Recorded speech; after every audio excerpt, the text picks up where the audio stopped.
में हम बहुत सारी नन्स को देखते हैं जो दरअसल वॉरियर नन्स है, यानी वो सिस्टर्स भी है और योद्धा भी, जो किसी खास चीज की शैतान से हिफाजत कर रही है, उससे लड़ने के लिए तैयार है। क्योंकि अगर शैतान हमारी दुनिया में आ गया और उसने वो चीज हासिल कर ली तो वो दुनिया को बर्बाद कर देगा। तो इसीलिए सारी वॉरियर नन्स दुनिया को बचाने के लिए शैतान और हमारे बीच ढाल बनकर खड़ी है। अब ये सारी वॉरियर नन्स भाग रही थी, मगर इनकी एक नन जो काफी बहादुर थी अचानक गिर जाती है क्योंकि वो काफी जख्मी हो गई थी। इसलिए वो लोग उसे फौरन चर्च में लाते हैं और उसके जिस्म से एक डिवाइस को बाहर निकालती है जो बहुत ही पावरफुल ताकतवर थी, क्योंकि जिसमें लगाने से वो इंसान दीवार की आर पार भी जा सकता है, एक जगह से गायब होकर दूसरी जगह आ भी सकता है और अपने सामने वाले इंसान को चुटकी भर में बर्बाद भी कर सकता है। पर ये डिवाइस सिर्फ उस इंसान उस नन को ही लगाई जाती है जो इसके काबिल होती है, यानी जो इसकी ताकत का सही इस्तेमाल करे। अब ये उस नन के जिस्म से डिवाइस को निकाल ही देती है क्योंकि उसकी हालत काफी खराब थी, वो काफी जख्मी होने की वजह से जल्द मरने वाली थी। पर उन्हें इस डिवाइस को बचाना है क्योंकि यही वो चीज है जिसे शैतान से बचाते आ रही है। वो लोग फिर डिवाइस को छुपाने के लिए एक लड़की की लाश में डाल देते हैं और हैरत जैसी डिवाइस उसके जिस्म में जाती है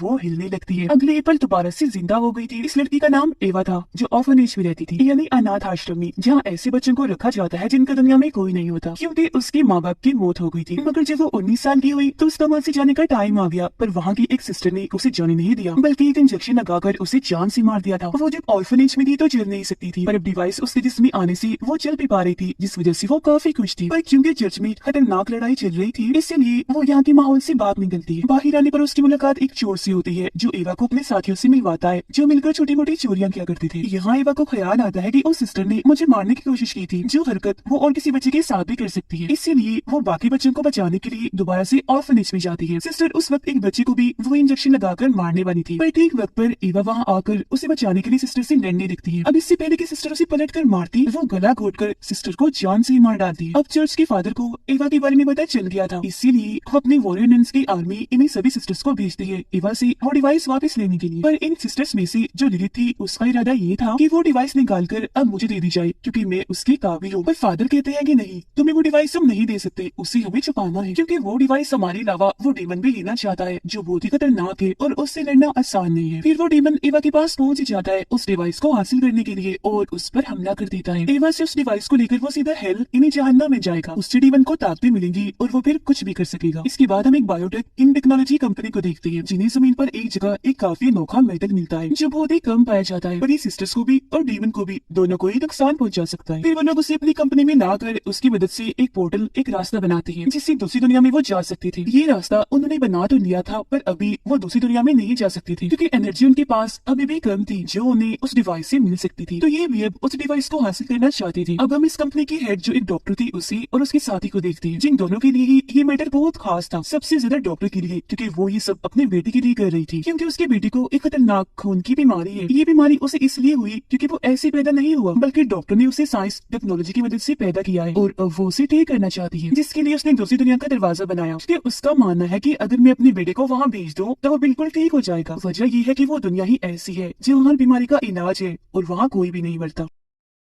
ये सब कुछ वो अपने बेटे की मदद से ही कर पा रही थी। दूसरी दुनिया का दरवाजा भी उसने अपने बेटे की मदद से ही बनाया है क्योंकि उसके बेटे को एक एंजल फरिश्ता नजर आता है जो उसे इस सब के बारे में गाइड करता है, बताता है। उधर फादर और सिस्टर्स की आर्मी को एवा मिल पेश आती है जो बेहोश थी क्योंकि उस पर डेमन ने हमला जो कर दिया था। वो उसे अपने साथ ले जाती है और जब उसे होश आती है तो फादर उसे इस डिवाइस की हिस्ट्री के बारे में बताते हैं कि काफी सालों पहले इस डिवाइस को हेवन यानी जन्नत से एक एंजल लेकर आया था जिसका नाम एड्रियल था, ताकि उस डिवाइस की मदद से एक जख्मी वॉरियर को ठीक कर दे और सभी डेमन्स का खात्मा करके इस दुनिया की हिफाजत कर सके। फादर कहते हैं कि मेरे हिसाब से उस डिवाइस ने तुम्हें चुना है, तुम उसके काबिल हो, इसलिए आज वो तुम्हारे पास है और अब मैं तुम्हें भी अपनी टीम में शामिल करना चाहता हूँ, जिस पर वो मान भी जाती है और फौरन ही उसकी ट्रेनिंग शुरू हो गई थी जो यहाँ की मदर उसे कर रही थी। यहाँ हमें ये भी पता चलता है कि जिस भी इंसान के पास ये डिवाइस होती है उसे ये पता चल जाता है कि डेमन हमारी दुनिया में आ रहा है और फिर उस मेटल की मदद से उसे मारा भी जा सकता है। पर एवा कुछ दिन यहाँ उनके साथ रहती तो है मगर यहाँ से जाने का फैसला करती है क्योंकि उसे यहाँ नहीं रहना बल्कि पूरी दुनिया घूमना है जो उसका सपना था। वो यहाँ से भागने के लिए अपने चोर साथी को बुला लेती है, पर तभी यहाँ सिस्टर लिलिथ आकर उसे रोक देती है। इससे पहले कि वो एवा की अंदर से डिवाइस को निकालती, यहाँ शूटर नैना चाहती है, यानी वो गन से शूट करने में माहिर थी, मगर इस हड़बड़ी में वो डिवाइस ऑन हो जाती है, चल पड़ती है और ऐसा होते ही डेमन भी उसे हासिल करने के लिए आ जाता है। वो सबसे पहले सिस्टर लिलिथ पर हमला करता है और अब इससे पहले कि वो एवा को भी मारता, वो सिस्टर की तलवार छीनकर डेमन की आर पार कर देती है, जिससे वो जख्मी हो गया था और लिलिथ को अपने साथ लेकर यहाँ से गायब हो जाता है, जिससे सबको ये लगता है कि लिलिथ की मौत हो गई होगी, मगर वो मरी नहीं थी, अभी जिंदा थी। वापिस वो जैसी तैसी चर्च आ तो गई थी, लेकिन अब उसके अंदर एक अलग ही तरह की ताकत आ गई थी जिससे वो खुद भी अनजान थी। साथ ही एवा भी सही सलामत वापिस आ गई थी, जिससे सिस्टर एक खुफिया कमरे में लेकर जाती है जहाँ अलग अलग मेडल्स और एक डायरी थी जिसे सालों से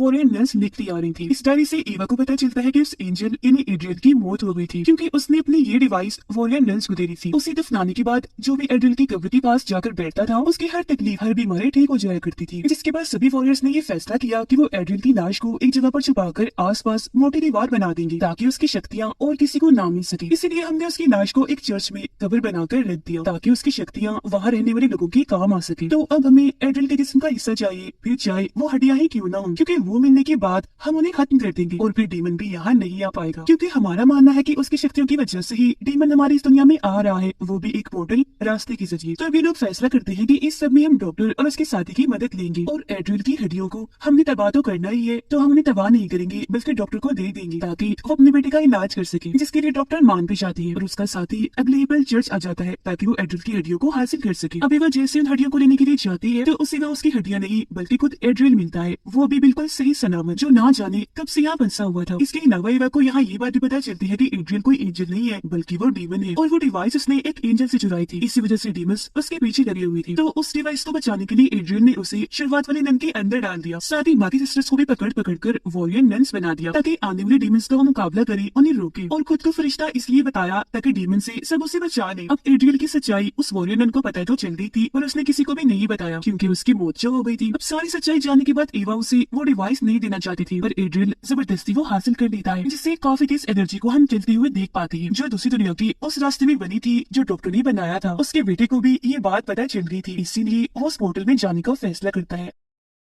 अब वो तो चला जाता है पर उसकी मॉम नहीं जा पाती क्योंकि उन्हें उनका साथी रोक लेता है। तब तक वो रास्ता भी बंद हो गया था। अब बाकी वॉरियर नन्स और फादर भी एवा को बचाने के लिए यहाँ आ गई थी क्योंकि इन सब ने भी उस एनर्जी को महसूस कर लिया था और आखिरकार उसे बचाकर वो बाहर ले आते हैं। फिर जब एवा उन्हें एड्रियल की सच्चाई बताती है तो वो यकीन तो कर लेती है। साथ ही ये बात भी सामने आती है कि इतने वक्त से और कोई नहीं बल्कि फादर ही एड्रियल को जगाने की कोशिश कर रही थी, जो सुनकर सारी सिस्टर्स को काफी गुस्सा आता है। और अब क्योंकि एड्रियल जाग ही गया था तो वो अपने डीमन आर्मी को कंट्रोल में करके सिस्टर्स पर हमला करवा देता है, जिससे एक सिस्टर वहाँ से गायब हो गई थी। इसके बाद हम 2 महीने बाद का वक्त देखते हैं जहाँ एड्रियल के हमले के बाद एवा दूसरे शहर में आकर छुपी होती है, वो भी उस सिस्टर के साथ जो गायब हो गई थी और अभी दोनों एक ही बार में काम कर रही थी। एवा ने यहाँ काफी लोगों से दोस्ती भी कर ली थी और सबसे ज्यादा जिससे उसकी बनती थी वो एक लड़का था जो उसे अपने ग्रुप में शामिल होने का कहता है, जिस ग्रुप का काम ये था कि वो एड्रियल को रोकेंगे, उसका मुकाबला करेंगे और दुनिया की हिफाजत करेंगे। ये जानते ही एवा टाइम बर्बाद ना करते हुए फौरन उसके ग्रुप में शामिल हो जाती है। पर सिस्टर जो एवा की दोस्त थी जिसके साथ वो रह रही थी उसे कुछ भी ठीक नहीं लगता, इसीलिए वो एवा को इन चीजों से दूर रहने के लिए कहती है और ये भी कि तुम्हें अपनी शक्तियाँ ताकतें एड्रियल के खिलाफ इस्तेमाल करनी है तो इनकी हिफाजत करो। इसके बाद बताया जाता है कि उन सारी वॉरियर नन्स को एड्रियल के लोगों ने मार दिया था, वो भी काफी बेरहमी से। बस मदर और सीनियर सिस्टर ही जिंदा बची थी क्योंकि जब ये सारा हादसा हुआ तो ये दोनों वहाँ नहीं थी बल्कि ये मदर की एक खुफिया जगह पर छुपी हुई थी। अब इन दोनों को एक जगह से सिग्नल मिलता है वहाँ आने का, जिस बात से वो खुश हो जाती है क्योंकि उन्हें लग रहा था कि जरूर ये सिग्नल वहाँ की सिस्टर ने दिया होगा, इसीलिए फौरन वहाँ चली जाती है। और यहाँ आगे पता चलता है कि यहाँ की भी सारी सिस्टर्स को मार दिया गया है। पर वो ये सोच रही थी कि अगर सारी सिस्टर्स मारी गई है तो हमें सिग्नल किसने भेजा था। इस बारे में वो खोज कर ही रही थी कि तभी उनकी मुलाकात एक औरत से होती है जो एक स्टूडेंट थी और सिस्टर बन रही थी। साथ ही वो बताती है कि मैं यहाँ एक मकसद के लिए आई, पर वो बात राज है जो मैं किसी को भी नहीं बताऊंगी सिवाय वॉरियर नन्स के, क्योंकि इस चीज की मैंने कसम खाई है। उधर एड्रियल डॉक्टर के साथी को अपने साथ शामिल कर लेता है, जिससे अब वो गॉड का नहीं बल्कि एड्रियल का मानने वाला बन गया था जो एक डीमन है। जबकि डॉक्टर तो अपनी सारी मेहनत उस पोर्टल को खोलने में लगा रही है, इसलिए कुछ हद तक उसे कामयाबी भी मिल चुकी थी। अब डॉक्टर से मिलने सिस्टर लिलित आती है क्योंकि वो उसे अपना जिस्म चेक करवाना चाहती थी जो धीरे धीरे बदल रहा था। उसकी जिल्द पर एक अजीब सी नई जिल्द आ रही थी जिसे डॉक्टर भी समझ नहीं पाती, इसलिए वो उस पर अपना एक्सपेरिमेंट तजुर्बा करने लगती है। वो पोर्टल के जरिए लिलित को अंदर तो भेजती है पर पोर्टल उसे वापस गिरा देता है और यहाँ उस जिल्द पर एक तस्वीर बनी हुई थी, जिसे समझने के लिए डॉक्टर उसे अपने कंप्यूटर में डालती है जिसमें एक औरत का चेहरा बना हुआ था, पर ये कौन थी डॉक्टर नहीं समझ पाती। अब लिलित को लगने लगता है कि ये डॉक्टर मेरी मदद नहीं कर पाएगी, तो अब मदद के लिए वो जाती है एड्रियल के पास, जो उसकी मदद तो नहीं करता पर उसे अपने कंट्रोल में कर लेता है ताकि लिलित मेरी तरफ ही रहे, जो चीज काम कर भी जाती है क्योंकि लिलित उसकी तरफ हो गई थी। इसके अलावा वो उसे काफी सारी शक्ति भी देता है जिसकी मदद से अब वो सारे डीमंस को देख पा रही थी। अब हम जानते हैं कि डॉक्टर का साथी एड्रियल के साथ मिल गया है जो उस पर इतना भरोसा करती थी, पर उसने इस भरोसे का फायदा उठाकर एड्रियल की मदद की, उसे एक बिल्डिंग और बहुत सारे हथियार बनाकर दिए ताकि उस बिल्डिंग में उन हथियारों की मदद से एड्रियल अपनी शक्तियां दिखा सके और उसे पसंद करके लोग उसके साथ ही मिलते जाए ताकि उसकी काफी बड़ी आर्मी बन जाए। और अगर किसी ने उसकी बात ना मानी तो वो उन्हें यहाँ सजा भी देगा। अब दूसरी तरफ शक्तियों को इस्तेमाल करके एवा भी ये कोशिश कर रही थी कि वो एड्रियल की किसी भी प्लान को कामयाब ना होने दे। यहाँ ये भी बताया जाता है कि एवा का वो दोस्त जो उससे बार में मिला था वो और कोई नहीं बल्कि डॉक्टर का बेटा था, जो उसका बड़े वाला रूप था। फादर भी जा गया है दोबारा क्योंकि अब वो एड्रियल का ही मानने वाला था, लेकिन बहुत ही जल्द उन्हें अपनी गलती का एहसास हो भी जाता है कि वो कोई गॉड नहीं है बल्कि डीमन है, शैतान है, जो अपने मकसद के लिए कुछ भी कर सकता है। तो वापस उन लोगों के साथ ही शामिल हो जाते हैं।